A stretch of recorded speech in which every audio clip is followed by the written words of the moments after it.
نجران کے عیسائیوں کا وفد حضور کی بارگاہ میں آیا تھا، اور آنے کے بعد اس نے حضور سے بات چیت کی حضرت عیسیٰ علیہ السلام کے بارے میں کہ آپ نے کبھی دیکھا کہ کوئی بن باپ کے پیدا ہو گیا ہو؟ نبی مکرم علیہ السلام نے آیت مبارکہ تلاوت کی کہ حضرت عیسیٰ علیہ السلام کی شان یہ ہے کمثل آدم خلقہ من تراب ثم قال له کن فیکون، کہ ان کی شان یہ ہے کہ وہ مثل آدم علیہ السلام ہے، کہ انہیں اللہ تبارک و تعالی نے خلقہ من تراب، مٹی سے بنایا، ثم قال له کن فیکون، کہا ہو جا وہ ہو گیا۔ کہا یہ حضرت آدم علیہ السلام کی مثل ہے کہ اللہ تعالیٰ نے حضرت آدم علیہ السلام کو بغیر مرد و عورت کے پیدا کیا، اور حضرت بی بی مریم رضی اللہ تعالی عنہا کے بطن مبارکہ سے حضرت عیسیٰ علیہ السلام کو بغیر باپ کے پیدا کیا۔ یہ اللہ تعالیٰ کا ایک کلمہ ہے، اللہ کی ایک نشانی ہے۔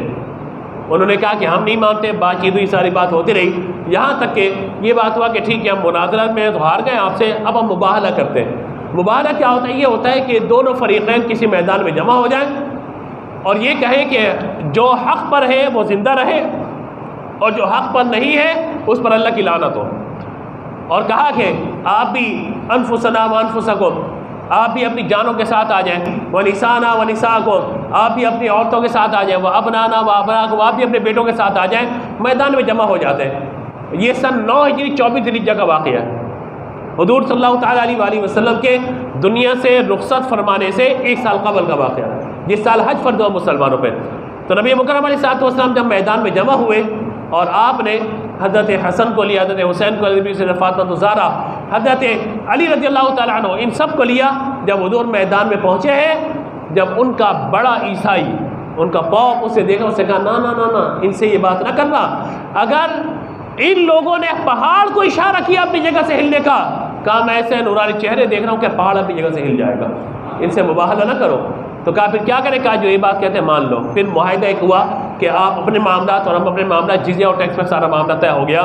تو یہاں یہ بات بیان کرنے کی ہے کہ اہل بیت تو بہت سارے ہیں، لیکن حضور صلی اللہ تعالیٰ علیہ وآلہ وسلم نے خاص اپنی چادر میں جن کو لیا ہے وہ اپنے اندر ایسی حیثیت رکھتے ہیں، ابنانا و ابناکم، یہ جمع کا صیغہ ہے، جمع کا اطلاق کم از کم 3 افراد پر ہوتا ہے کہ اپنے بیٹے لے کر آؤ، ہم بھی اپنے بیٹے لے کر آئیں گے۔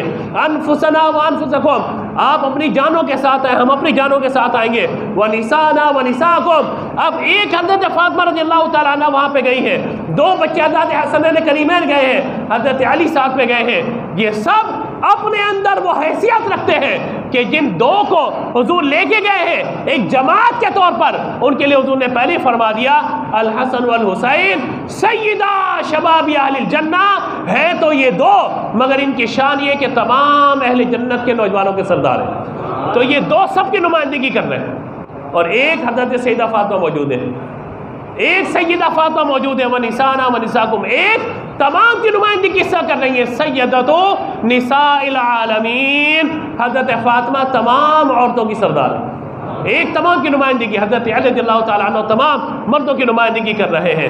تو اپنی ذات کے اعتبار سے تو ایک ہیں، لیکن اگر ان کی نسبت دیکھی جائے، فضیلت دیکھی جائے تو تمام کے تمام کو یہ شامل ہو جاتے ہیں۔ یہ شان ہے حضرات اہل بیت اطہار کی۔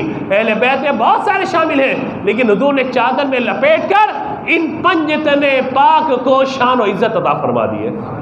اس لیے ہم کیا کہتے ہیں بڑے شوق سے، میں تو 5 تن کا، آواز سے بولیے، میں تو 5 تن کا غلام ہوں۔ یہ کہتے ہیں نا، یہ ہمارا ناز ہے ان 5 تن پاک پر۔ کیوں ناز ہے؟ کیونکہ ان سے محبت واجب کر دی گئی ہے، اور جو ان سے محبت کرے گا اللہ تبارک و تعالی اسے داخل جنت فرمائے گا۔ اور فرمایا کہ جو ان سے بغض رکھے، اگرچہ وہ کعبے کے پردے میں جا کے اللہ کی عبادت کرے، بغض اہل بیت رکھنے والے کو کبھی ایمان کی نعمت بھی نصیب نہیں ہوتی، اس کا کفر پہ خاتمہ ہونے کا خوف ہے۔ لیکن جو محبت اہل بیت میں ہوگا، اللہ تبارک و تعالی ان پیاروں کے صدقے اس کو بڑی عزت عطا فرمائے گا۔ آج وقت ہے کہ ہم اہل بیت اطہار کا چرچا کریں، آج وقت ہے کہ ہم اہل بیت اطہار کی برکتوں کو بیان کریں، آج وقت ہے کہ ہم اپنے بچوں کا نام اہل بیت اطہار کے نام پر رکھیں، صحابہ کے نام پر رکھیں، اولیاء کے نام پر رکھیں، تاکہ ان ہستیوں کی برکتیں ہماری اولاد کو نصیب ہو جائے۔ یہ دن حضرات اہل بیت پہ درود و سلام پیش کرنے کے۔ حضور سے پوچھا گیا تھا، حضور ہم آپ کی بارگاہ میں درود کس طرح بھیجیں؟ نبی مکرم علیہ السلام نے فرمایا تھا، تم درود جب بھی بھیجو تو اس طرح بھیجو، اللہم صلی علی محمد وعلی آل محمد، جس طرح نماز میں بھیجتے ہو اسی طرح میری آل پر بھی درود بھیجو۔ تو لہذا جب بھی ہو صلی اللہ تعالی علی محمد وعلی آلہ وصحبہ وبارک وسلم، کیونکہ صحابہ حضور سے براہ راست فیض یافتہ ہے اور اہل بیت اطہاری حضور کے گھر والے ہیں، اہل بیت ہیں، تو جہاں اہل بیت پہ درود بھیجا جائے وہی صحابہ کرام علیہم رضوان کو بھی ساتھ میں شامل ضرور کیا جائے۔ اللہ تبارک و تعالی ہمیں ان ہستیوں کی برکتیں عطا فرمائے۔